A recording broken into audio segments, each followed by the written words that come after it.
Coming up on today's show, China, Korea, and the international wildcard crown some champions. We take aim at the midseason Invitational and reveal the winners of the first ever PTL Awards. Everyone assemble. PrimeTime League starts right now. Death, what the hell? Gets a triple kill, gets the quadra, gets the pentakill! And look at that equalizer! That was an equalizer to end all equalizers. And SKT with Tom, with EasyU, takes the 3-0! GG! We'll see you at the Invitational! Hello, everyone, and welcome to PrimeTime League. I am Rivington Bisson III, along with Joshua Jat Leesman, manning the desk on the eve of the first ever midseason Invitational. Yeah, but before we get to MSI stuff, Riv, we have to talk about the action in the Korean and Chinese finals and the International Wildcard Invitational, which does mean there is a lot of League of Legends still to cover, so let's get started. That is absolutely correct. So let's jump right into the Korean playoffs, where they just wrapped up their championship series on Saturday. Before we get to the finals, let's head back to round 2 as second-seeded SKT had to face number 3, CJ Entus. Yeah, this was a crazy series, actually. SKT started Tom in the first 2 games. They bring in Bengi in game 3. He comes back. But this game was so crazy, you can't do a 5-game series in a 4-minute highlight. If you need to see the whole series, watch the VOD. But this game 4 was crazy, Riv. Absolutely back and forth the entire time. Here, moves from Bang in this fight took everybody off guard, taking down Thresh. Him and Faker flashed forward for the kills, and it was aggression for them through the rest of the series. Yeah, Bang had highlight play after highlight play in this game, including this one, the amount of skill shots he could dodge, as well as the support he was being granted from Faker's mid lane Lulu right there. Was just, it was crazy. Bang was out of this world this game. The Shields and the RNG gods were looking down on him in this game for sure. Here in this play from Marin to cut the wave so CJ couldn't finish the game. Here's the thing. This came after SKT had lost 4 players in a fight. Yep. And Doa and Monty calling the game called it over basically for CJ to finish it off until he teleported in for that minion wave behind. Saved the season for SKT. It's always the best play when it catches everybody off guard. And then it came down to a Baron. Look at that, 70 minutes on the clock. That's not a spectator glitch. They're going for it. And SKT wanted to fight even more. Such a heartbreaker for CJ Entus to lose this one. They had the opportunity to run the gauntlet. Obviously, they could have beat Jin Air in the first round, which they did, then take down SKT in 4, but this meant they had to face Game 5 SKT in blind pick. Game 5 SKT is a very scary SKT. That's the Pandora's box, if you will. Anybody to choose anything. You can see him closing out that 70-minute battle. So the minds were wearing, the physical was wearing.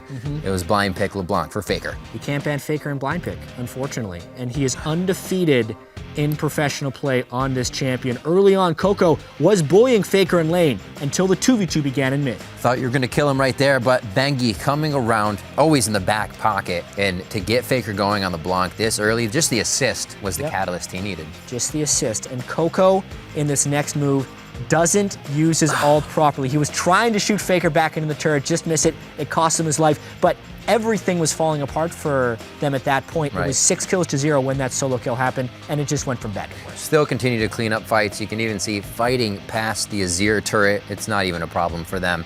The strength that SKT has in these Game 5s, I'm sure a lot of teams are kind of thanking the MSI structure for not having a blind pick there. I mean, this series in particular, when they brought in Bengi as well, it was the old school SKT that ended up carrying them through this one. Faker in games 2 through 5, Bengi in games 3 through 5. And that set up their clash in the finals. That's right, that set up the victory for SKT to go into the finals against top-seeded GE Tigers with the Koreans' spring split title and a trip to MSI on the line. The mini worlds, who would go? Yeah, look at all the players that SKT had on stage there. It's like 8v5. There's no way this is going to be a fair series. Honestly, though, Tom and Izuhoon start game 1, which was a surprise considering Faker and Bengi did so well to close the last series. But it starts off well with a nice Tom ult there. That it does. They still focus on the bottom lane. GE Tigers wanting to make sure that they don't get taken over in that area, but it does not go well for them here. Gorilla just gets crushed at the start of this one, and Smeb tries he may to teleport in and make it a difference.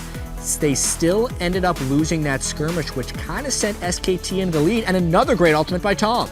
Coming in very strong throughout the game, never letting Kuro do anything on that Azir, and SKT really had control of these games. It was what people expected, but not this strong. Not with Izuhoon. Exactly, that People too. were not expecting Izuhoon to play much in this series. They thought it was going to be Faker since everything was on the line here. But you win one with Izuhoon, Tom. Why not play it until it loses. Yeah, you play it again, right? The coach said, oh yeah, we're going to use Faker when we need to, when we get to those 4th and 5th games, but it may not happen with the way Easyhoon's playing. You can see the solo kills there when he takes Azir this time. Bending that Azir soldier in, and yeah, the plays didn't stop there. He actually steals Dragon from over the wall, which just puts GE Tigers in a painful place. With that Dragon, focuses on the other side of the map, steals it away from Lee, and these guys are just able to clean up. Gets his double kill, like you were saying after that. How are you gonna stop this guy? Especially when you're not expecting this aggressive play from somebody like Easyhoon. Yeah, totally crazy Easyhoon player. He was so good in these first 2 games. And honestly, Marin's Gnar was out of this world as well. He got the Gnar versus Aurelia matchup 2 games in a row, which historically the Aurelia wins that lane and the Gnar has to survive. But he was doing quite well in lane and made the difference almost not even matter to me. Right. GE Tigers, we saw them with a last-ditch effort to protect their base there, but SKT, once again, too far ahead in that game 2. And now to game 3, can they keep themselves alive here? Easyhoon completely preempting this. The instant Kuro moved his soldiers, flashing over from Easyhoon to get that ultimate, and then somehow he ticks him with that last bit of poison to get the solo kill yet again. 3 games in a row we see Easyhoon, and are we really not going to see Faker in the finals of Korea with SKT? Maybe if SKT pulls this one out. I guess not. So glad I stayed up for these matches. Those plays definitely got me off the couch and on my feet, and still SKT showing the fight prowess around the objectives, and Easyhoon just calm, cool, and collected. Yeah, SKT actually had a bit of a scare in the middle of this game because it took them a really long time to close out GE Tigers with the low-range composition SKT had, but eventually they find the fights and they're on their way to a 3-0. Pushing this one just to 53 minutes. It's not a 70-minute match. They don't have to go that far for this one, but they do push it to the 3-0. And what a match it was, showing very strong and very promising for MSI. Yeah. Look at all the players they have on stage there, but honestly, this kind of moves us into an unprecedented place in League of Legends history because you have the #1 team in Korea, and we don't even know who their starters are going to be. Right? That's true. Easyhoon did so amazingly well this series. Like, first off, their playoff run, they were not the #1 team during the regular season. Right? This was the #2 seed in Korea, and they had to work their way through the playoffs. On top of that, it's like a 7-man roster. With Easyhoon, the MVP of the LCK Finals, the guy who's kind of supposed to be the second fiddle mid laner, which wasn't really the case. He only got stronger as the series progressed as far as kills go. And I really wonder what's going to happen with Faker and Easyhoon now because Easyhoon showed up in these finals. He really did. It was a big stage to be showing up on as well. Back and forth all year. I said it before, it's one of the substitutions across any region that we've seen working better than any. Yeah. We see a lot of people be like, oh, we have turmoil, we'll switch our mid. These guys switch their mid for fun. How are you going to beat that? Yeah, fun strategy. At this point, his Cassiopeia and Azir play looks better than Faker's. It's crazy. And I wonder if they use that as a strategic edge. We'll see. MSI on the way for them. The Chinese LPL also recently crowned their own spring split champion as first place Edward Gaming and 6th place LGD took it all the way to 5 games. Geez, spoiler alert, we're only going to start the highlights right now, Riv. But yeah, this was a crazy thing. Again, LGD was the 6th seed coming into the playoffs right here. Makes it all the way to the finals in dominating fashion, and early on, they're trying to kill Deft in the bottom lane. Trying to kill Deft. They do get him, but at what cost? We can keep this fight going. It's only a Nunu coming in, and ClearLove's not going to do that much damage. We'll be all right. Man. Wait, there's the double kill, and somehow this just leads out. Acorn as well. He's like, well, we didn't get anything. I'll try to go for more. Oops, this was probably a mistake. ClearLove already has a triple kill at this point, and he's like, all right, I don't want to pick up 4. I'm going to walk away. Just walk away. Ah, the minions killed him anyway. A quadra kill at the start of the game for Nunu. Not the greatest gold distribution. He's still 80% of the team's kills 33 minutes in when a dragon fight breaks out. Very true. Gets the dragon for the team, and they are trying to find a way around LGD, God V's Ori. Somehow they do this time. Yeah, and watch Imp in this fight. Nunu can't kill Imp, even if he has 4 kills. And the Jinx just starts getting resets in this fight. They drew the game out later and later, and eventually the kill distribution was not ideal for EDG, but it was for LGD, and they pull out a Game 1 win. That Jinx pick in general, back and forth for Deft and Imp, really put kind of a thorn in each of the players' side, being such a good AD carry for them. Yeah, 2 amazing AD carries matching up here, and as the games fell was pretty much which AD carry was successful. Right, absolutely. Here you can see, this is the only highlight coming in from this game, Koro's flank. This was completely a game changer. They had a little bit of a lead, but this just extended it out of the reach of LPL. Yeah, pretty cool EDG composition with the Jace and the Corki. A lot of long-range damage. It kind of made up for having a somewhat magic damage AD carry. Strong game overall through the laning phase and into the team fights there.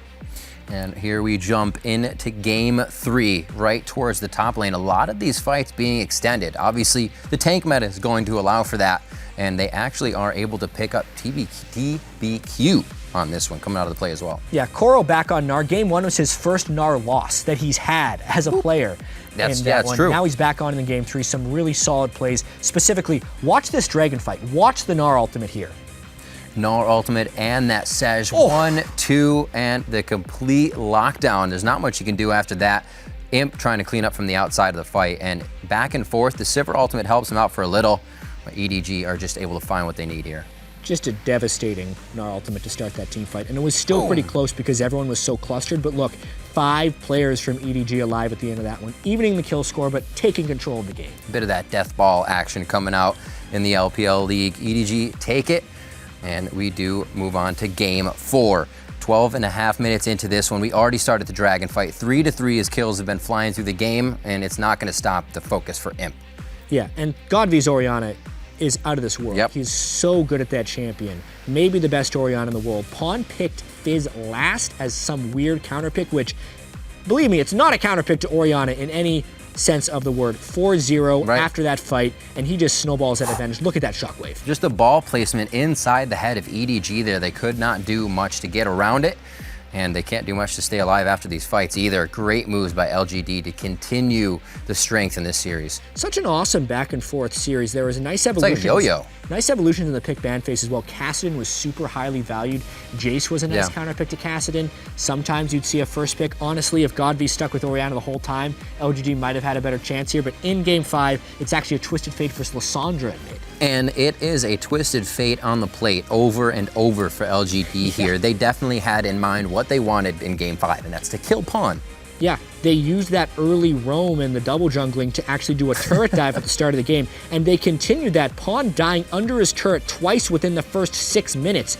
Not going to be his game. Someone else would have to do the heavy lifting for EDG. Someone else would definitely have to do the heavy lifting, but they made all the right calls. Even this one, I thought it was a mistake. Pawn on the outside, he can't help, but EDG is able to control this fight and make the necessary moves to keep it in their favor. Yeah, and this is why people call Deft the best AD carry in the world in team fights. His laning phase has been suspect in the past, but watch the end of this team fight. Who in their right mind would see the kills that Deft sees? Watch him here. Everyone is alive. He flashes in very soon. There it is. And he kills everyone. Just like that. Who sees that play at the end of a game 5? Well, they praise him for his use of summoner spells and his ability to position in fights all the time over there in the LPL. Pastry, Papa, and all those guys say it all the time, and you can see it right there. What a play to flash in at the end of that fight. A pentakill at the end of the 5th game of a regional final. What a feeling that I can't wait to see what happens. We got Quadras coming out of NA finals, Pentakills coming out of the LPL finals. It's going to be awesome when we get to MSI. Yeah, Wild Turtle had a quadra kill at the end of his. Exactly. Not as impressive as that one. That Deft pentakill was something else. Somebody's going to have to show up in MSI. And even though Edward Gaming struggled more in the playoffs than they did during the regular season there, they did walk away with the title and the trip to MSI. So it'll be interesting to see what they can produce there. Yeah, EDG, the #1 seed throughout the regular season, really the dominant team in China, does pull it out in the playoffs, even though it went to 5 games in both the quarterfinals and in the finals. This one was kind of a Deft versus Imp battle. Yeah. Back from Korea, they both come over to China, they find themselves in the final, and we said during the highlights, the AD carry who had the better numbers was always on the winning side, and it was pretty drastic there if you look at the games that Deft actually was victorious in. If he got a kill, they won the game. It's basically how it went in these ones, and it's going to be really exciting to see how Deft fares on the world stage once again. Looks like they both made each other cry a little bit, but Deft comes out on top. So heading into the series, there was speculation on whether Pawn would be healthy enough to play, and luckily for EDG fans, he was able to man the mid lane and pull a huge trump in game 5. Yeah, I mean, his Twisted Fate in game 5 was super struggling, but Pawn's performance overall, you do have to compliment the guy because we need to get more solid information on what his medical problem actually is. But in the quarterfinals, he was legitimately hospitalized for a medical condition. He's been able to power through these playoffs. And also, he has been confirmed for MSI. I hope that stays confirmed. They don't have to bring someone else in, because that's one hell of a player to miss out from an international tournament. Right. Initial news is always better safe than sorry. Maybe that's what came across, and everybody kind of telephoned it. It's always easy to get those things out, but he is in. We'll get to see that pawn play. The 6th team now to earn a spot in the Mid-Season Invitational won their way through the gauntlet known as the International Wildcard Invitational, and it was quite wild.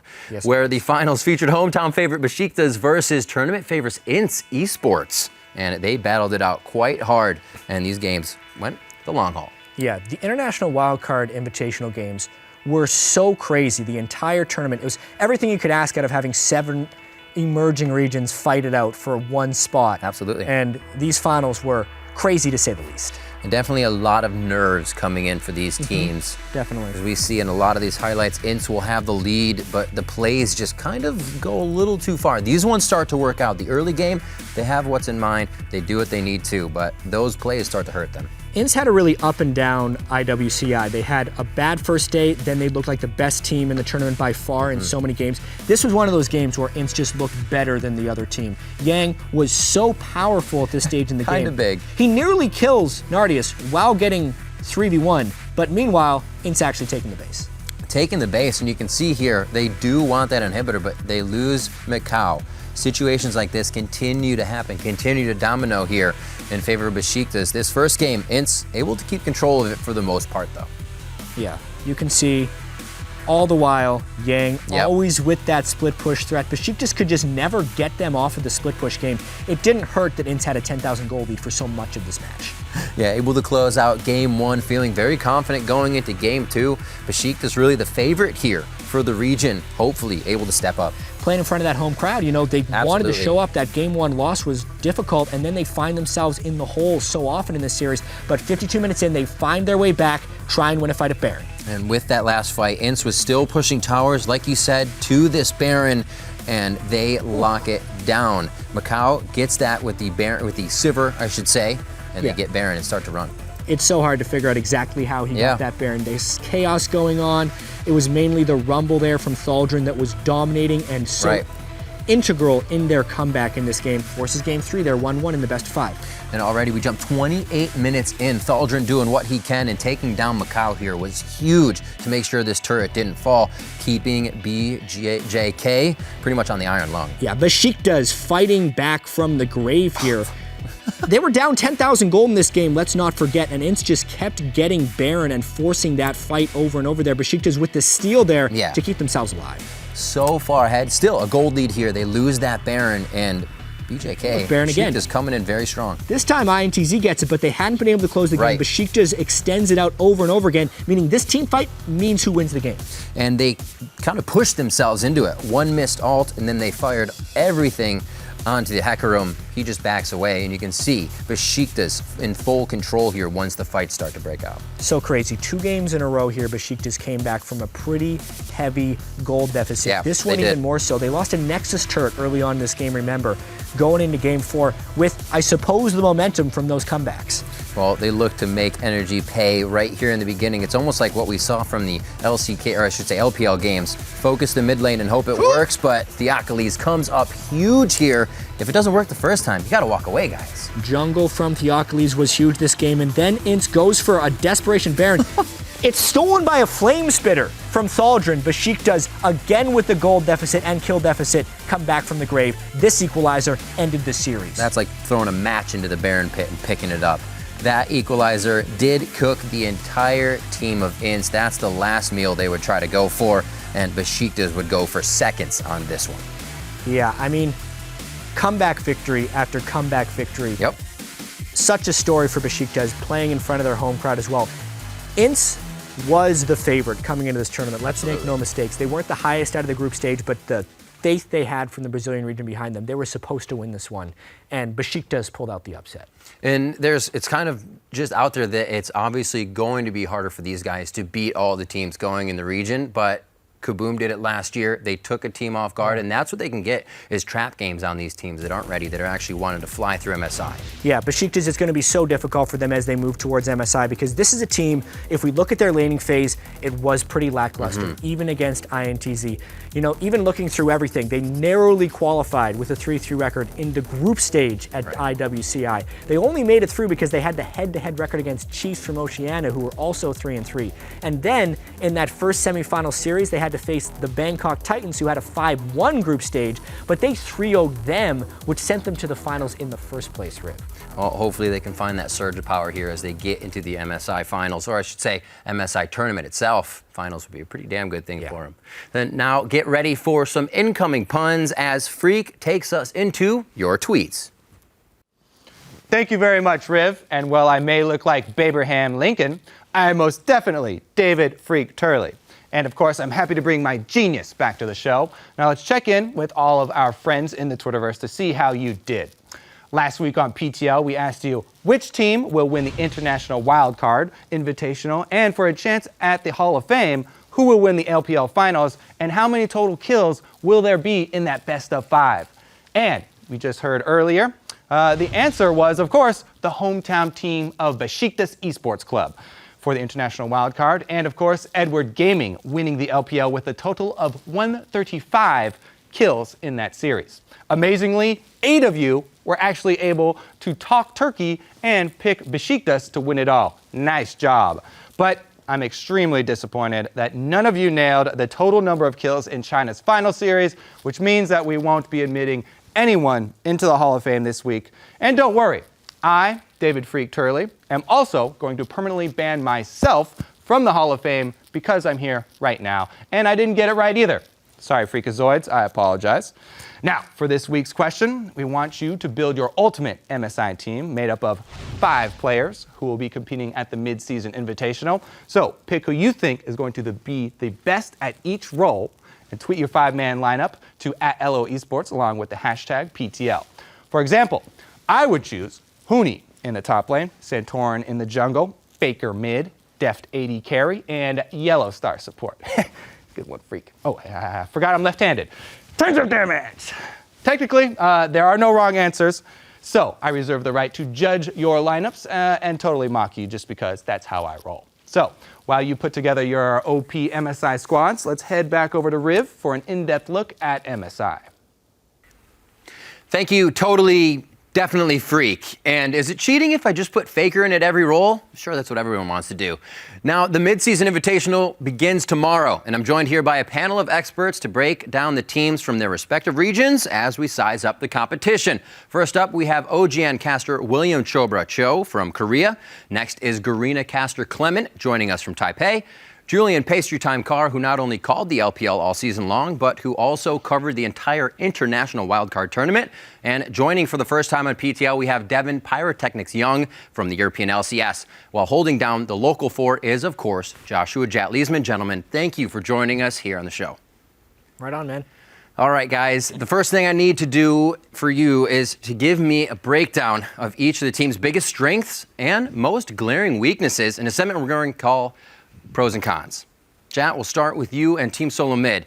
Tell me what their biggest strengths and weaknesses are. You've got 1 minute. Hit it. 1 whole minute. I mean, I think it's in the name for Team Solo Mid as far as the pros. It's the mid lane, but mainly in how they support that lane as well, because it's not just jungle ganks that come there. It's also Lustboy who roams up frequently. I think Bjergsen and the way they support the mid lane carry style is the biggest strength of Team Solo Mid. I put Wild Turtle as a secondary carry, and while people like to knock on his positioning, I think that's a problem of the past. I think recently his positioning has gotten substantially better, so he's a guy who will maximize his damage in most team fights, which is what any good AD carry should do. I think the cons of Team Solo Mid, though, is Dyrus. He's a bit of a liability in some games. For one, because when he is left on an island, he doesn't play as safe as he needs to. He greeds for a lot of CS, and I think if a team can really put down Dyrus, they can quickly turn the game into a 4v5 or try and snowball their top lane jungle synergy into a victory. I think when we've seen Team Solo Mid falter this year, that's been one of the main reasons. Or if Team Solo Mid tries something a little bit too crazy because they want to show they're diverse instead of just going with what they're best at, which is the mid lane.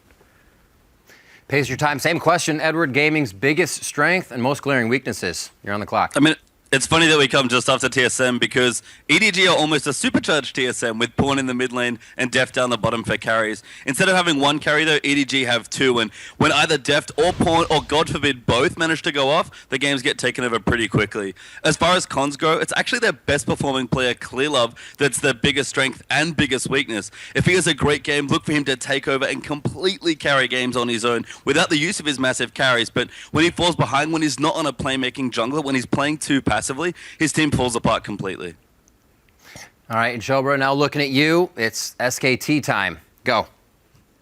Well, it's pretty hard to go with both pros and cons for a team like SK Telecom T1. But let's start with the pros, right? They have some of the best players in all positions. It's not just the Faker show anymore. We've seen Bang completely carry games. Marin has finally stood up to that reputation he's had. And of course, both junglers, Bengi and Tom, and Easyhoon in the finals of the LCK. But here's the kicker for SKT is that usually when teams have like the best laners, their team fights are just maybe passable, or they're not exactly the most aggressive team once it comes to the mid and late game. But no matter which roster they use, if it's Faker and Bengi, Faker's the one taking those big risks, initiating those fights. If it's Tom and Easyhoon, Tom will just go in on that Sejuani or other junglers that he wishes to choose and start just ridiculous team fights, and then the rest of his teammates will carry through with their mechanics.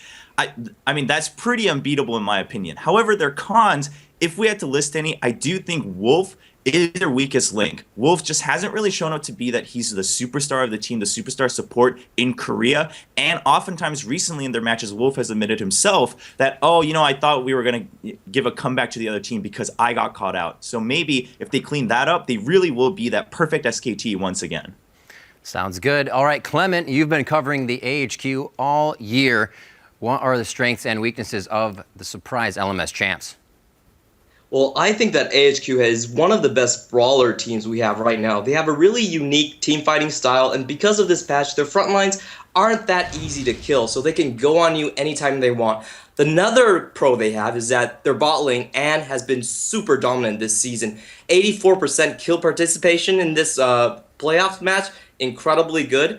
But when you look at the cons of AHQ, they've said that this themselves, they're a bit over-aggressive. They're not as patient as they can be. They average a lot of kills in games, and they're really good in dragon fights. But a lot of these times, if a team is patient and smart, they can punish AHQ for this over-aggression. All right, and Pastry and pulling the reverse card, we're going to hit back to you before we hit Europe to talk about Besiktas. Do it. Yeah, I mean, I think with Besiktas, the biggest strength is definitely their early game aggression. When they got ahead in a game, whether it was through objectives or kills, they were able to snowball very effectively, and they fight well together when they're ahead. The biggest weakness, of course, comes at the same cost, as if they can't get ahead in the early game, they'll struggle to play from behind and close out a game when they don't have a lead already. All right, and Pyra, let's hear about Fnatic. All right, well, Riv, Fnatic is a team. Obviously, many associate the brand with some serious victories, but this is a whole brand new roster coming in, minus Yellowstar, of course. We've got 4 new players in the team, and they have done absolutely fantastic. Biggest strength for this team, though, is just how surprisingly well they've been able to fight together, how well coordinated they are as a team. They know each of their roles. Huni goes in, Febivin is able to secure kills in the back, Yellowstar roams around, Steelback just pumping out damage constantly, and of course Reignover securing the vision and setting up the plays for the team. So all these things really come together to work well for Fnatic, but their weakness, obviously, very untested roster outside of the European LCS. We'll have to see how they do at MSI, but you know, a lot of these guys very, very new to the big stage, and you know, they've definitely had some ups and downs bouncing around a little bit. We've seen that their one-dimensional style has kind of bothered them in the past, and they haven't been able to overcome it all the time. All right, gentlemen, thank you for the breakdowns, but I do want to dig a little deeper because the teams at MSI are made up of the best players from their regions, and that means different play styles and strategies from around the world are going to be clashing in the lane. So let's take a look at the roles for a sneak peek at what to expect this week. First up, we're going to have to go to the top lane. What do we expect these players to bring on a lonely island? There's been a lot of meta shifts and a lot of looking at the top laners for this. Chobra, we'll start with you. Well, all right, top lane, I think we look at Marin, and I think he really understands how to play that top lane right now. What really interests me for Marin is that when he debuted, he used to be hailed as the faker of the top lane. He was going to play all these carry top laners. Of course, we didn't see that happen given the meta and the style of T1S at the time, but now he doesn't need to do that. He's still playing all these tank top laners that are popular in the current meta, and he's also bringing back champions like Gnar and making it work and still holding that carry potential to just ruin team fights for the enemy team. Marn, at the same time, his teleport timings have been excellent. They've really improved to match the top teleporters of the world. I think he's really had it all. He has the 1v1 mechanics in lane, he can teleport when he needs to, and then come team fight, he knows when to go in and completely cause chaos. All right, and Pyro, looking at you, what do we expect for Fnatic to bring out of that top lane? Oh, well, you know, everybody's been chanting Huni's name for a reason all season, Riv, and it's just awesome the way that we've seen him play. And really similar to the way Chobra's talking about Marin there, is it just is a huge amount of impact. And, you know, he's able to teleport exactly when his team needs him to, but the champion choices are really what sets him apart. That Hecarim, when he started bringing that out, he just absolutely decimated the rest of Europe with it. Yes, he's been a little bit shaky on some of the other choices, Shyvana, Lee Sin, you know, didn't quite work out with that top smite, but he has been absolutely fantastic. And there's a reason we gave this guy Rookie of the Year. He's 100% earned it. All right, chat, we're going to jump over to NA, taking a look at that top lane. You spoke a little bit about it before. Yeah, I mean, Darius is not the same star power as a Marin, Koro, or Huni because Darius brings a different aspect to the game. Like I said, I think it's potentially one of TSM's weaknesses because they do not focus priority on him, and he does have a tendency to die a fair bit when he's left on his own. I just kind of want to bounce off some of what the other people have said because Gnar, to me, in the top lane at this MSI is going to be super exciting. Marin, particularly in the Korean finals, played it into the Aurelia matchup, and for pretty much the first time was able to either win or go even in that matchup. I really liked the Mercury Treads plus Warden's Mail build to neutralize Aurelia, but the Gnar matchup between Marin and Koro, and Pastry, I kind of want to get your opinion on this. Like, who is the better Gnar between those two guys? Because Koro is, what, like 18-1 with it? Yeah, I mean, unfortunately, he got defeated in the finally on his Gnar, but I'm still going to put Koro as the best Gnar in the world. I think mechanically that 1v1 in a top lane, he's not as good maybe as really just putting people down in a lane and bullying them. But Koro's one of the best team fighters in the world, and it shows in the way he teleports, and it shows in how he fights. He can carry games, he could probably carry them on Teemo, let's be honest, and team fight with him. But when you give a guy a high impact champion like Gnar, he goes off. Like, he tried really hard to carry losing games on Gnar and couldn't do it because Klilov just didn't have a high impact jungler. He was playing Nunu, I'm pretty sure. But you want to talk about team fighting Gnars? I think Koro for me is hands down the best in the world. All right, Clement, I want to jump to you now. HQ Esports Club with a big surge at the end of the split. Was a lot of that from the top lane? How much can be credited there? Of course, man. Ziv has really improved on his champion pool, and most important of all, he has had great teleports this playoffs. But unfortunately, he also had to go through 12 days of military service right before MSI, so we're not sure if he's still up to shake. But I have to say he has had the best damage share out of any top laner in the LMS, and he does play these tanky top laners, as well as the carry top laners like Vladimir and even Kennen. All right, Pastrytime. Covering the International Wildcard Tournament, I kind of want to gauge you on Besiktas top laner. Is they going to have what it takes to really come into the MSI strong? Thaldron's an interesting player, actually, from Besiktas. He's really strong, and it was actually their carry for their team. During the group stages of the tournament, he didn't perform as well as we might have expected, but he came up massive in the finals. And it's funny that we talk about tank players and we talk about carry top laners who don't really exist anymore. Thaldron's still classically a carry top laner. Look for the Hecarim for sure. Probably a little less of the Gnar Maokai action going on.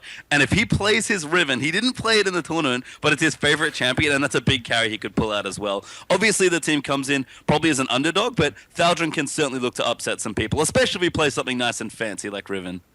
Well, we heard what Caster June said in the video. These players are going to have to do abilities that they don't even know they have to bring the win out here. Now let's move on to the jungle. And keep in mind that MSI will be played on the 5.7 patch. Will these guys be laughing all the way to the gank? I mean, that's the thing about this patch that's interesting, is that when you're playing with a bunch of support junglers with an item like Cinderhulk that's just so cost effective, you don't really lose very much by being aggressive with your resources. Like, it's seriously, if you get into the enemy jungle and get an experience lead, the thing that matters most in something like Sejuani Gragas as a matchup is levels. It's not items, it's levels. You need your ultimates. Yeah. So if you go in and get ahead of the enemy jungler, you're miles ahead if you're a level half ahead. But even if you go in and it doesn't work, you still have the option of farming up the rest of your jungle and then coming back when you do have your ultimate. All right, and Clement with AHQ obviously surging at the end. What are your thoughts on with this Cinderhulk meta jungle coming in? Has AHQ been strong in this fashion, and will they be able to compete at MSI? Yeah, I just want to echo a lot of what the others said right now, is that if you are an aggressive jungler, then this is the patch for you. And that has been the case with Mountain. When we did the statistics, he actually took 30% of the enemy's jungle when we was playing Gragas. And he also had the highest KDA in the playoffs at 13 or KDA. Really high, really aggressive player, really hard to kill. And he also has this really aggressive mentality where he's always trying to run into your team. And like everyone has said, it's really hard to punish because the junglers right now are very hard to kill. Of course, the 5.7 patch has kind of nerfed this down a little bit, so we're really waiting to see if Mountain can keep this up for HQ. All right, and Pyra, there's a lot of talk of aggression, a lot of talk of taking the fights and engaging. That's something Reignover loves to do. You think Fnatic's going to be able to bring it in with the jungle at MSI? Oh, absolutely. Reignover has been an absolute beast for his team in terms of trying to get not just the fights rolling, getting a lot of the early vision up. One big trick that he does that really no one else in Europe seems to have any answer for is he always roams down to the bottom, takes a scuttle crab early, just goes through the jungle. You know, he doesn't always take the jungle, he doesn't always counter, but he kind of leaves no trace. The guy's sort of like a ninja that way. And in the same sense, you know, with all these really strong players on the team, people don't talk about Reignover as much, but he's an integral part of the team. He's always setting up these fights, and he makes big plays for them. So, while you may not hear as much people singing his praises, you definitely see his impact on Fnatic. It's very interesting how some of the junglers can work behind the curtain. Now, moving forward, we definitely have to take a look at what a lot of the community in general and almost every tournament says. It's coming down to the mid lane, gentlemen. With players that have assembled in Florida for MSI now, I expect there to be some epic clashes in that lane. Pyra, when these guys go head-to-head, who's going to come out on top? That is obviously a pretty tough call for a lot of mid laners, but everyone has one name on their mind. Of course, it's always going to be Faker.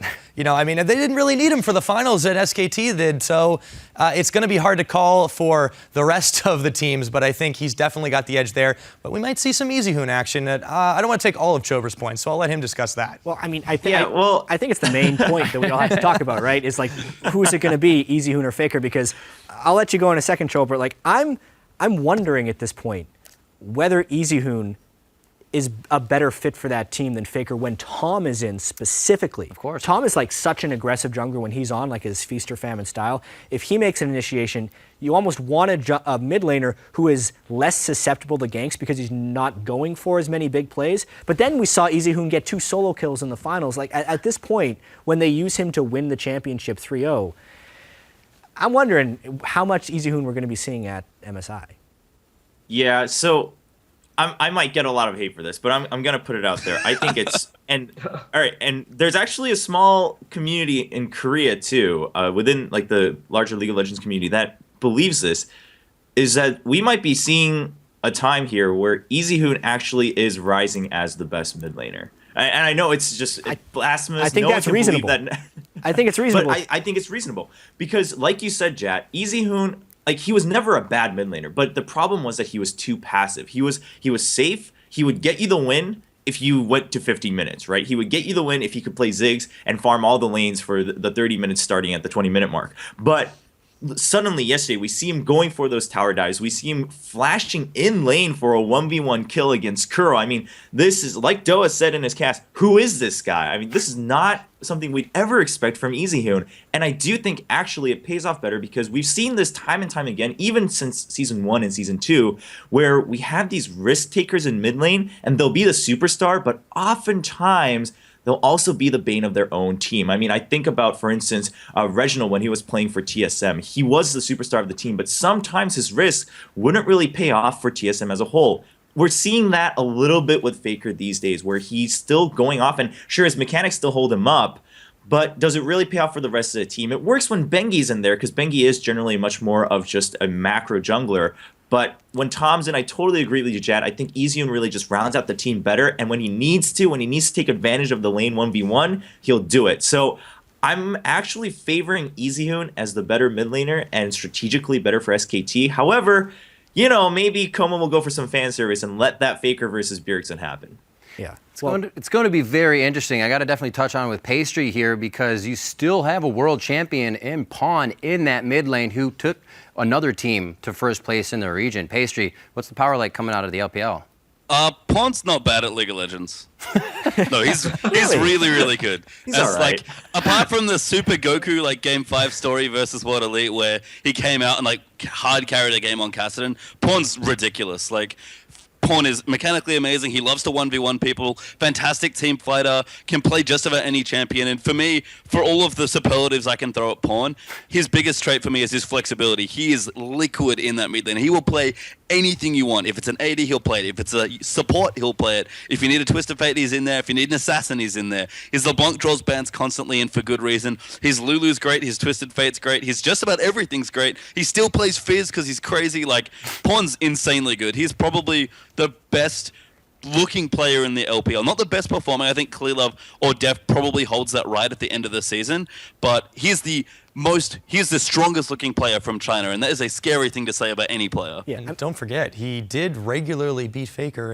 Yeah, I mean, that could be fun. Maybe just some revenge, right? Yeah, that's one thing I kind of wanted to touch on, because if we looked at Pawn's alliance next time, is like when Pawn played at Worlds last year, he wasn't expected to be like this Faker level player. He was like, oh yeah, he's an okay mid laner. Then he started playing Assassins. I think he's really come into his own in the split in the LPL, and he's kind of ascended, which might be what we're seeing from Easyhoon right now. But I do need to talk about Bjergsen specifically, because I have some regional stats that I kind of want to bring up.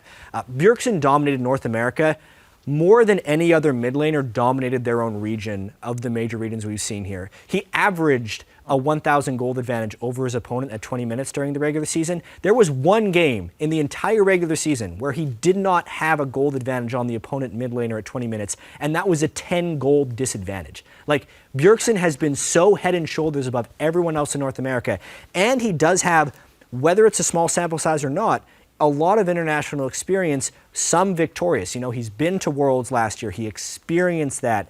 He then won IM Katowice, and this is TSM's moment to kind of shine, and he is the centerpiece of that team. So that's another big-time mid laner we have to keep our eyes on. Yeah, I have to agree, Jet. Bjergsen is not only one of the best domestic players, that's been true for a while, both in Europe when he played and in North America now in his current home, but even internationally, the guy's an absolute beast. I expect this guy to take a mid lane against almost anyone and just feel comfortable. Look, he's so good. Yeah, I definitely hold Bjergsen at high regard, but I'm also interested. I mean, ever since we heard his name and finally that he was going to play professionally in AHQ, Westor. I mean, he's kind of been this myth, and then he never really showed up on an international stage. So I'm wondering, how is he looking now, Clement? I mean, can we expect kind of the myth of Westor to come back at the MSI stage? Well, I think he hit a slump this season just because, thanks, Rito, you nerfed a lot of his assassin champions, but he is coming back in the meta just because he's been able to play a lot of these protection mid laners for his carry Anne. Picks like Karthus with his Aurelize and picks like TF. He's been back on his Season 2 champions, which are treating him really good. And also to note, he's in top shape. He's currently rank 1 and rank 2 on the Taiwanese servers, so I do expect him to play well, but also he hasn't been doing that well in terms of a one-on-one lane perspective. In the playoffs, he hasn't really been able to hold his own against Maple from Flash Wolves, so I really see AHQ and Westor shaping into like a secondary focus on AHQ. They really want to put more of their resources onto Anne, who is their main carry currently. Hopefully that works out for them. It does seem like Westor is a little shadowed by all the other bigger mid laners right now, so maybe he can fly under the radar as a dark horse and kind of squeak by with the team. Obviously, we still have Febiven from Europe, Pyrotechnics. He's kind of a new love for Europe over there. Really strong mid laner coming out. How's he going to fare against the rest of this competition at MSI? Well, I'm not going to lie to you, Riv. He's definitely a little bit more rough around the edges than some of our other more established talents in those regions, but he's still a very, very strong player. He loves his very high mechanical, high skill shot kind of champions. Obviously, we saw Xerath, and everyone was making the jokes on Twitter about how he was scripting it up. Just so many ultimates he was able to knock down, but obviously those days are kind of come and gone. You know, he hasn't really been playing that kind of thing. In the finals, he played, Twisted Fate, he played Ahri, he played Kassadin. He had some mixed success on that, so it's kind of hard to see where he's going to stack up with the rest of these, star-studded mid laners, but you can bet he'll be a big part of Fnatic's strategy to just make sure he cleans up the kills constantly. You can expect his KDA to soar through the roof. All right, gentlemen. Now, as we move down the list, a position that can sometimes carry a game on their back or with the wrong position cost the team their game. We've seen a lot of diversity in the AD carry role across the globe this year. Which AD carry do you think has the edge at MSI? Pastry, you've been covering the land of AD carries all spring long. Let's start with you.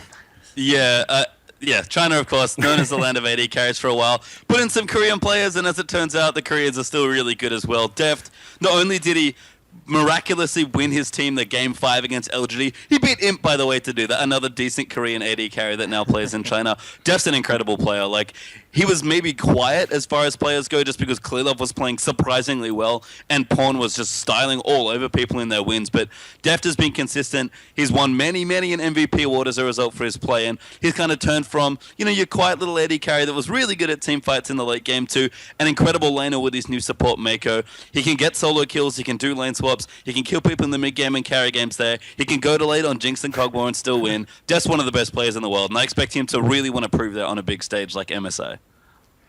Definitely crazy stuff to see. Looking out of North America, Jat, what do we expect? Yeah, I mean, Wild Turtle, I don't think he's on Deft's level right now. I think Wild Turtle is actually underrated. Deft is probably the best AD carry at MSI. And Wild Turtle is a team fight AD carry because of how much roaming happens in the laning phase from Lustboy, and because so much of the jungle attention is often prioritized to either the enemy jungler or the mid lane. Wild Turtle actually has to play a somewhat safe laning phase. He's actually down in CS fairly frequently in lane, but he will pretty much always come back in the team fight. So that's kind of where I see Wild Turtle sitting in there. It's almost like if I look at all the AD carries here, I think Deft is the best. I think Bang is maybe a little overhyped because of that Game 4 he had against CJ. I think Turtle is potentially a little underrated, but still not at Deft's level. I think Steelback is a passive AD carry who is a team fighter, probably one of the weakest laners. I think Ann is good, not on a great team. I'm taking everyone's points. I'm so sorry. You guys can go in depth. And I think Nardius is in over his head. It's not his fault. These are the best AD carries in the world. I actually wanted to touch on Ann with you, Clement. You just said he's the one who's really making plays for this team. Why is it that their AD carry can do so much on AHQ? I don't think a lot of people know this, but Ann has been a top 10 Korean challenger player for a lot of this season. And in terms of laning, he's one of the most dominant laners we've ever had. He has the fastest AD carry to reach 100 CS. He also keeps his opponents from reaching 100 CS around 1 minute earlier. So he's really lane dominant, which is something I don't think Deft has. Also, this new HQ does focus a lot on Ann. If you look at his regular season stats, he rarely had many multi-kills, but in terms of the playoffs, he actually had 4 quadra kills and 1 penta kill. During the stage against TPA, you could actually hear Chowie shouting that, "Oh my god, we can't kill Ann," because he's being protected too well. He also has a really wide champion pool. He plays all of the champions, Lucian, Jinx, even Sivir, more of the teamfight oriented style. Great positioning. He can be kind of like iffy-ish sometimes. We say that he's the AD carry that we most often see dead when we come back from a replay. So sometimes he goes into places where he doesn't really want to be, but in terms of team fighting and in terms of laning, I think he might surprise a lot of people as the best AD carry this MSI. All right, guys, and moving down the list one more time. Everybody's favorite role and the road to fill. It is going to be support, sometimes the one to win the lane for the AD carry as they farm away. We have the other half of that duo lane. Clement, what supports do you feel are the best at MSI? I actually want to put my vote up for Lustboy. I think he's been having an amazing season. If you look at the IEM, I think his Lulu was just jaw-breaking. His exhaust timings, his teamfight uses of ultimates, they're all good. And in terms of that C9 series, I think if you look at the game 1, even though they lost that game, that flash into that 3-man bubble really secured them a huge early game lead. But I also have to talk about my own region, which is Albus. He is new to the role, but he has been doing a great job on warding. I think he might have broken some sort of record when he placed 102 wards in a single game against TPA. That'll do. Also watching his Nautilus bottom lane with Ann getting all those kills is awesome to see. Gentlemen, as we move on, who wants to take it next?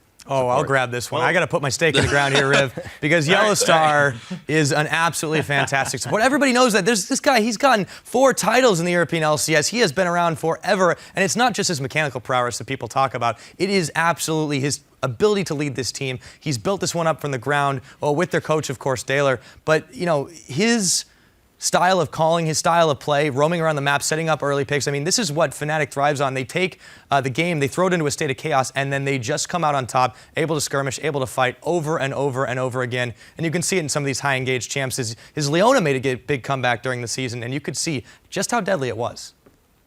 Definitely a personal feat for him. Yeah, Yellowstar's Leona, I think, is something that everyone will always remember. If you've seen it once, that kind of is what inspires users around the world to be like, oh, I want to play Leona too. You can make some really big plays. I want to agree with Clement, though, mostly on that. I do hold Lustboy at the top for supports at MSI, and it's not just his Lulu, but the fact that he can play these common initiator supports like Thresh to a highly acceptable level, but then he can do the same plays with the more passive supports like Nami and Lulu, and even Janna sometimes. That's what really impresses me about Lustboy. I also want to kind of raise up Maiko and talk to Pastrytime a little bit about him, because I do think that him and Deft as a combo have really brought out the best of each other. And I know, and I'm coming from LCK, but as I said, I do think Wolf is the weakest link of SKT, and it's not that he's a bad support, it's just that I don't really think he necessarily shines in any part of playing a support, more so than some of these other players coming from other regions. I'm sorry to disappoint you, Chobra. I was also going to say Lost Boy. What about good as well. No, Mako's really good as well. Yeah. I joke. Lost Boy is excellent, but Mako is, for a rookie support playing in a region that was once upon a time with their AD carries known for support players, Mako's just been unbelievable. Mouse looked great in the early weeks of the LPL playing with Deft, and was kind of only playing Annie. Mako comes along and suddenly playing Annie. I'm like, okay, so they just have only Annie players on their roster. That's fine. And then it turns out he can play just about everything else as well. Mako, for me, I don't know. I feel like I haven't seen him have to play to his full potential yet. His Annie draws bans because it's that good and they're that scared of it. But I feel like everyone else is scared of the rest of EDG, that Mako just kind of does his job quietly and that's all okay. I think if you put Mako in a spot where he has to play make, whether or not he can do it's my big test. And I think he can, because I've seen him go massive in some games. But that's a big question. What happens when you apply true pressure to a support like Mako, who honestly at this point for a rookie, now on a championship winning team, feels probably mostly untested? Well, no better to be tested than the mini worlds that people are calling MSI here as we come up to it. We've hit up the teams now and gone roll by roll through the rosters, gentlemen. So let's go down the line and get your predictions. Who will win MSI and why? Chobra, you're in the hot seat. SK Telecom T1 just got to go with what I believe is the best team in the world right now. And it's because, as we talked, again, sorry for Wolf. I hope Wolf's not watching VTL right now, but sorry for Wolf. But aside from Wolf, all of us have mentioned every one of their players in all of the lanes, whether it's Tom or Bengi, whether it's Faker or EasyHoon. I mean, Bang, sure, he's a little bit quieter, but we've talked about him and his game 4 against CJ. And then there's Marin, who, as the captain of the team, I think has really grown into his own. So with that said, I think they're, again, just so well-rounded like they used to be in their prime when they won Worlds. So I think SK Telecom T1 is coming back to prove once again, hey, we're back in the spotlight. We're going to take MSI, and then we're going to cruise through Worlds. All right, Pastrytime. Who do you choose? TSM. No, EDG. Sorry. I have to pick EDG. No, I mean, SKT1 are very good, but I'll echo what Chobra said and just throw it back to EDG. They feel like a well-rounded team. They've got good veterans on it as well, and they arguably outperform every one of their lane compatriots in some element. Maybe not exactly in the lanes. I think for Deft and Pawn, I can say that, but for Koro, he at least outperforms most people when it comes to team fights. And Clearlove, it's all about Clearlove, man. If Clearlove shows up to a big international tournament with his 4+ years of competitive league experience, it'll be tough for EDG to lose a game. But Clearlove has carried them in games, and he has really fallen apart in some of their games. So he's the big worry for me, especially with junglers as aggressive as Tom, and even the likes of Santorin lurking there as well. All right, Pastry, thank you. Clement, you're up to bat. Well, I have to put my vote up for the Korean finals again. I think SKT1 is going to take this. Just based off of scrim knowledge, AHQ could take games off of EDG, but I don't think they could even get a scrim with SKT1. SKT1's just like, man, we're not scrimming you guys.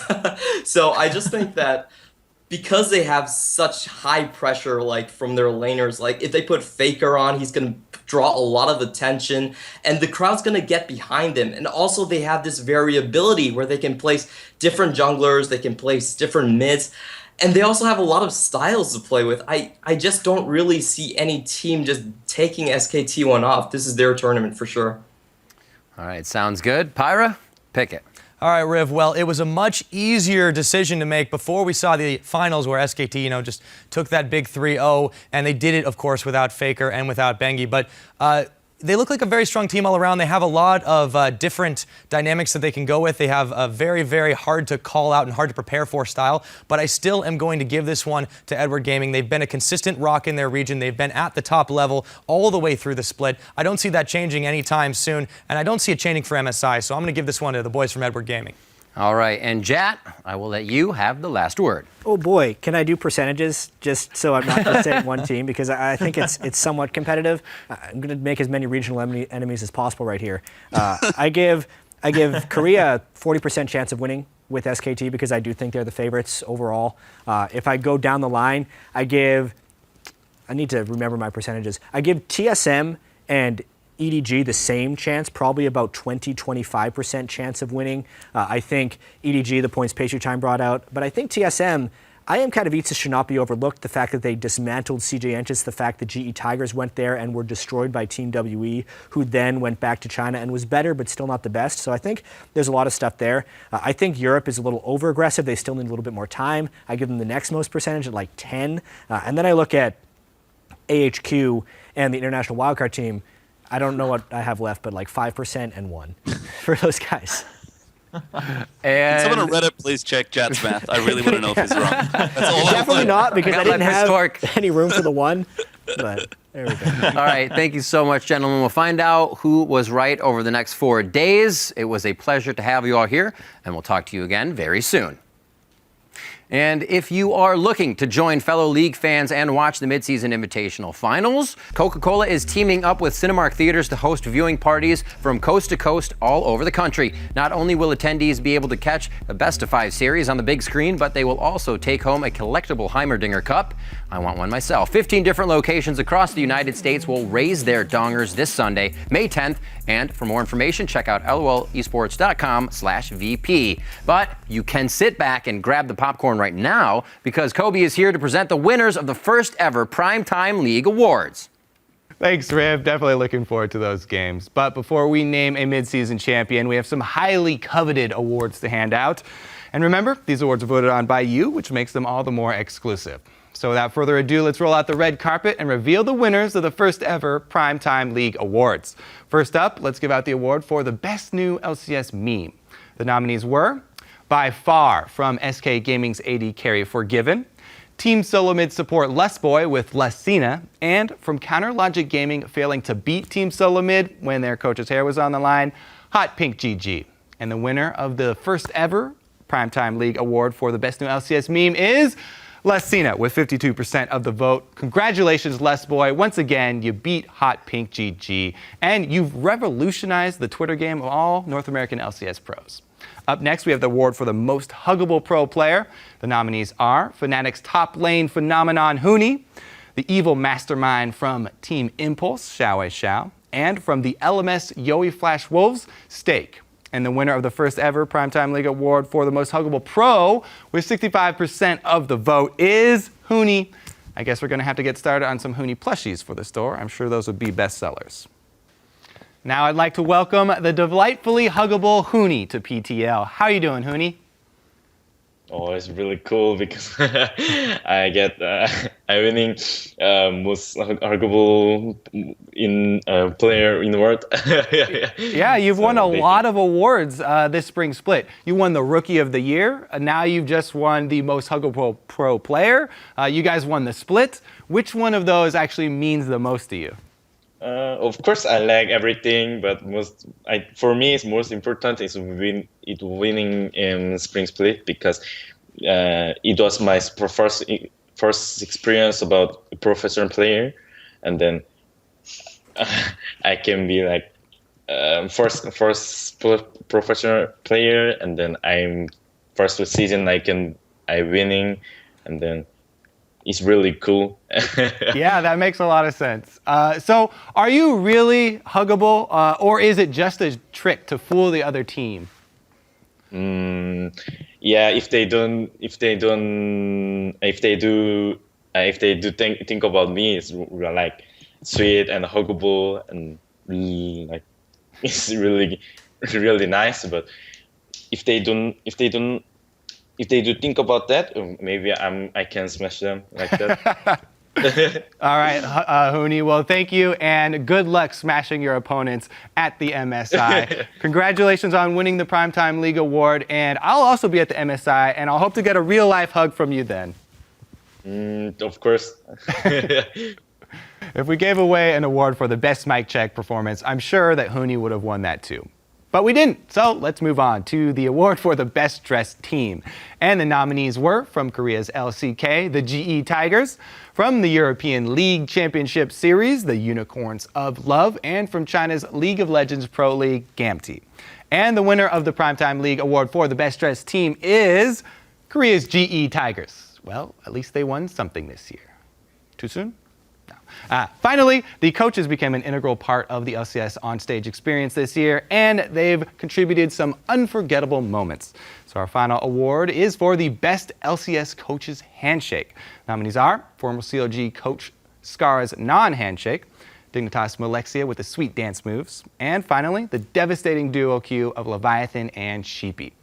And the winner is 47% of your vote goes to Leviathan Sheep, which proves that we can all use a little carry sometime. Joining to accept their award for the best coach's handshake are Leviathan and Sheepy. Welcome, guys. Hello. Hey. How's it going? First question is going to be, how did you guys come up with this? Did you pre-plan it? Well, so we were just hanging out before the game started, just like having a chat in the players area. And we're like, hey, do you want to do a funny handshake? And Sheepy said, yeah. And we just kind of thought, well, what's the stupidest thing we can do? And we came up with the piggyback. So. All right. So once you decided on a piggyback, how did you guys decide who was going to get carried? Was it you guys do some duo queue and solo queue on League or something? I was very straightforward that I would not carry Leviathan. Because in the duo queue, it was already seen that he's quite heavy to carry. But I guess we can do it the next time the other way around, right? Oh, yeah, for sure, man. Anything you want, man. All right. I'm looking forward to seeing that. All right, guys. Thank you for joining us today, and congratulations again on winning the Best Coaches Handshake Award. Goodbye. Thanks, man. Goodbye. So congratulations once again to all of the nominees and the winners, and thank you to everyone out there who voted on the awards. Now, let's head over to Riv and Jat, who are feeling a bit pentastic. Thank you, Kobe. I was wondering what that sensation was. And with all of the championship matches from around the world sending teams to the MSI, there have been a lot of insane plays. Yes, and we have put together the top 5 for you to check out, or as Tallahassee is about to call it, the Penta. That's right. Riding in at number 5, Clearlove snowballed out of control with his quadra kill. First blood for TBQ as Akon come down here as well. EDG in a massive CC as Clearlove's going to dive in. He wants to kill him. Korra with a massive ulti though. Double kill for Nunu with the ultimate. Mako uses his finally as TBQ going to fall for a Nunu triple. And Akon, he's diving under the turret. He's trying to get away. He might get Mako, but he's too slow now. Tries to use the smite, doesn't get it, and Korra, Clearlove gets a quadra kill. Rushing in at number 4, Energy steals the Baron. Very, very low. Tokka's looking for something as well. Has all of his mana bar. Misses the charm. Energy steals the Baron somehow. I have absolutely no idea. How did that happen? 2 smites were available as well, and it was a Diana without anything. Able to dive in. Launching in at number 3, it was Altec with the epic snipe. Oh dear. Tucked his tail in. He's good. Don't worry about it. Oh, what? What? No, he backed into it! How often does that happen? Amazing! You're like, man, you stink at this game. And you're like, all right, let's just go back and get some dinner or something. Wazam! Oh, he turns into it at the last second. It's beautiful. Headbutting into number 2, it was Kiwi Kid with the 5-man knockup. back lines. Can they peel for him enough? Looks like that is yes, and Cubic is only 3 autos from being killed. He's just zoned to the back line. A 5-man knockup, and in they go. CoreJJ picks up 1. They get 2. Trans can't buy enough time. 4 kills picked up for Dignitas. It's just waiting. Shifter does not want to over-engage in. Cubic is off on the flank with this Righteous Glory, and he just waits for the moment. How many does he get here? It is 5. Absolutely all 5. He catches Suhi with the backside, and then all hell breaks loose. Good lord. That pulverized. And coming in at number 1, it was Death's series-ending pentakill to pick up the title for EDG. They're on top of the Baron. There's the teleport coming through. Ultimate already in for Twist of Hades. So close, and Akon forced the port lane. Clearlove going back in. Akon around the side, but Death finally makes it in. Godby getting tanked up as well. Clearlove actually dies as Pawn goes back in, and Mako's not here, and Death now peeled away, but Korra does so much work in the back line, but it might not be enough here. Pawn needs to find a kill to win, but he sets us out. Imp gets the kill. That's 2 kills. Death goes back in, flashes aggressive. Pawn needs to hide away. Death, what the hell? Gets a triple kill, gets the quadra, gets the pentakill. What on earth is going on? Hope some of that is going on over at MSI, that's for sure. Remember to hit us up throughout MSI with the biggest game-breaking moments from the matches. Yeah, just tweet them to @LOL Esports, use the hashtag #ThePenta, and then you might see your name right here on PTL. That's right. And that means this episode of PTL has come to an end. Time to grab my board shorts and sunscreen. Going to Tallahassee. In just a second, though, point break there, because PrimeTime League will be on a short hiatus until we return on May 27th, just before the start of the LCS Summer Split. With that in mind, let's take a look back at some of the not quite ready for primetime moments we've had over the last year and our last hit. You gentlemen are brave saying these things on a PTL recording.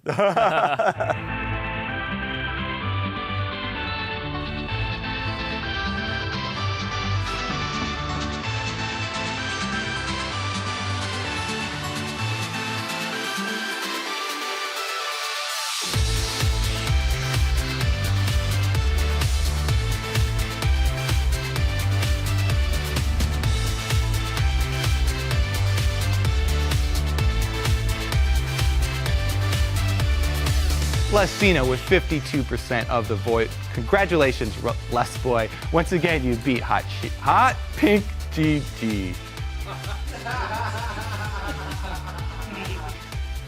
I thought you were going for a high five. You were waving, but I thought, okay, we're good.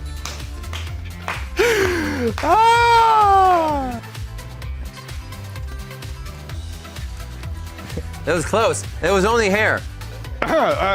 Take 5. Take 5. That's going to be a PTL, isn't it?